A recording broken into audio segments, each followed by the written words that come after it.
want to talk about the ending of one of my favorite films of the year so far, and that's Obsession, so full spoilers ahead. So before I share my takeaways from the film and kind of what I thought about the ending and its deeper meaning, let's recap the final 10 minutes or so. So to set the stage, the last 10 minutes is after Nikki kills Sarah in the most brutal way possible with bashing her head into the brick in the car, which was such a crazy scene. We have Bear finally coming to realization that this isn't love, this is deeper than love, this is more sinister than love, this is obsession, this is a curse, this is the wish that he put on Nikki. But he goes to Ian's house and tries to describe, well, first off, he goes to the store to try to get another willow tree, and the guy, I love the interaction with the clerk, he's like, no, they're right there, man, can you make another wish? And he can't make another wish, but then he goes to Ian's house and he wants Ian to make the wish to reverse his wish, right? And I totally understand Ian, and at this point too, we find out that Ian and Nikki slept together for a couple years, apparently then many things in one of them, but I think this talks to one of the greatest themes and one of the biggest themes about this movie is loneliness. So Bear wants Ian to make the wish, and he's kind of like, this isn't real, man. Okay, this is real. Well, I wish for $1 billion. And it was so funny. I thought this film plays so well within its tone, with the seriousness of what's going on, the bleakness, but also the comedy and absurdity of the situation. As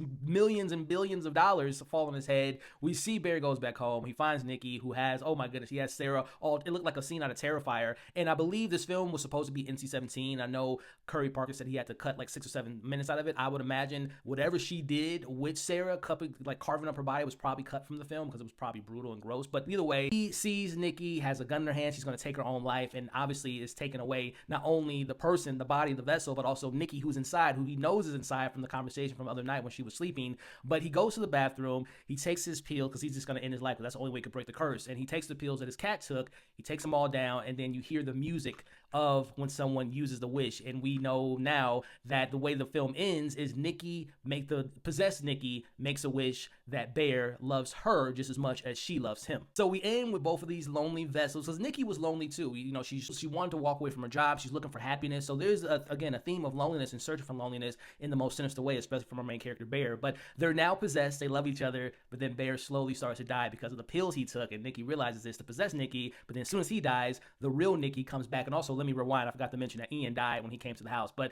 the real Nikki comes out. She feels all the pain, all the stuff her body went through, but now she's back to her normal self after everything that happened. Just thinking about all of our main characters and how they died, and again, this idea of loneliness and searching for connection, whether it was Ian dying, obviously we see what happened with Bear and Sarah, and then ultimately Nikki survives this whole situation, even though she's going to be scarred for life. And who's to say that she might not take her own life after everything she just experienced? So again, I thought that theme of loneliness, obsession, and wanting to make a wish and wishes not coming true was so strong throughout this narrative, but also just have so many more thoughts that I want to express with you all about my just overall takeaway from this film. As messed up as it is, I love when a film has a dark ending and not everything works out. When Bear realizes the consequences of the wish, right? Nikki didn't really love him, and her mind and emotions and identity was corrupted by this selfish desire from him to have this, to will this, to wish this, force this relationship into existence. And it was so devastating to see those moments, especially when Nikki was trying to come out and try to say, Bear, take away my life, because she's suffering through all that pain. That was just such an emotional moment. I thought this film was exceptional, man. I love the ending. I love the build-up. I love the tension, the performance, especially from